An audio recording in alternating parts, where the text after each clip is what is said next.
On April 12th, I woke up just like any other day, trying to get my daughter ready for school. And like always, it was hell. She was crying. She didn't want to go. She refused to go. She did not want to be there. And I was trying my hardest to force her to go. I even got to the point where I was dressing my 6-year-old daughter as if she was a baby just to get her to go to school. And I realized something was terribly wrong. I reached out to a cousin that's in social work, and I spent about an hour talking to her. I called Crittenton. I called various psychiatric facilities throughout Kansas City because I know my daughter needs help. And as I was sitting and talking to my cousin, I realized that I was going about helping my daughter the wrong way. She is in a mental crisis, but the mental crisis that she is in will be labeled by society as way more than what's really going on with her. She is struggling because she doesn't love herself, and that became very evident to me in a conversation today. But on April 12th, we attempted to get to school. It had gotten to the point that I literally had to put my other children in the car so that I could carry her to the car to get her to school in the morning. And it was just way too much for everybody. I'm missing work. I'm not at work. The other kids are having a horrible day all day long because I'm in a terrible mood because I just went through hell 5 minutes ago with their sister. So I wasn't being a mom to anybody. I was being terrible to myself, and I was just surviving. And I reached out to my daughter's school. I reached out to anybody that would listen to me to say, please help me help her, because we can't keep living like this. And what I realized is there's really no one-stop shop of help for anyone, and that there are a myriad of answers that you can get from anybody, but only you will know your child. Only you know the things that people can't see. Only you are with them most of their time. And so what I realized is I was looking to other people to help raise a version of me. I know what I wanted as a child. I know what I thought about as a child and the things that bothered me, and some of those very same things are being emulated in my daughter, and she's struggling with it way harder than I ever was. I could play the role. I could fit in the box.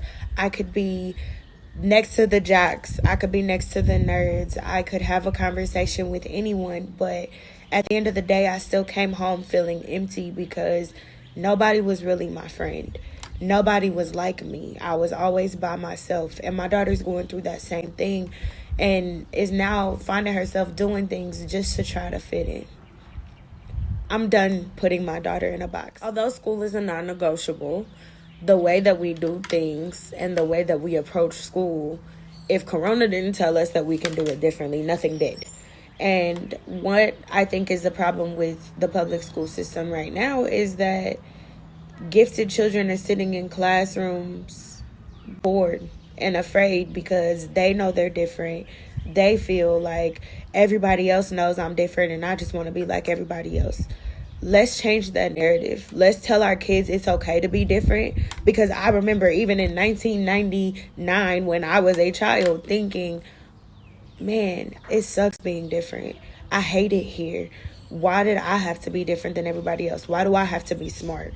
Why do I have to be great in everybody else's eyes? But I hated myself. And honestly, it's something that I've struggled with for years. I hated myself for so long because I spent so much time trying to be like everybody else. Newsflash, I'm a weirdo. I'm not like anybody. My mind doesn't work the way that other people's minds work. Although there are people that are similar to me, I am only me. And the conversation with my daughter this morning made me realize that even more. So to answer the question of why we're doing this, it's because I realize I'm broken still. That there are things that I'm carrying around from my childhood that are now impacting my children, and they're struggling with them too, and I still don't have any answers. But what I do know is I can strive for those answers, and that somebody else needs them too.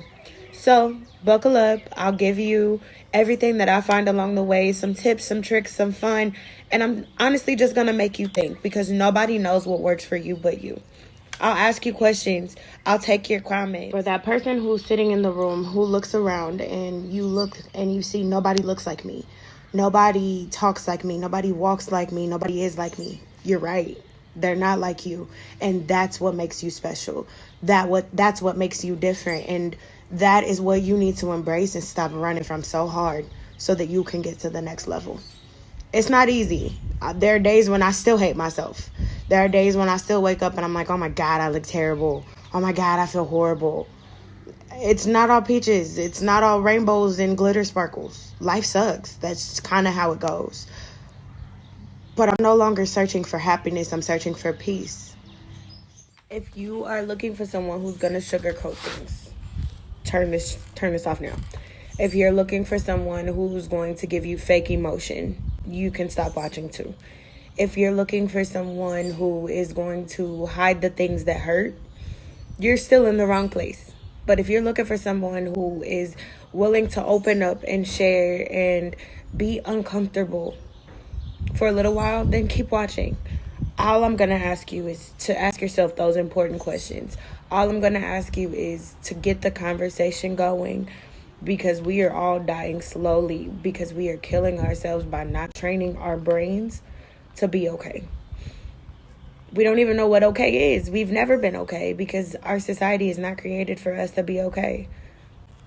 Let's try for peace and let's figure out how that happens. Because if a whole lot more of us have peace within ourselves, our world would be a much more peaceful place. And maybe then we wouldn't have so many children who are struggling and dying. And then we're raising all of these adults that are just overgrown children.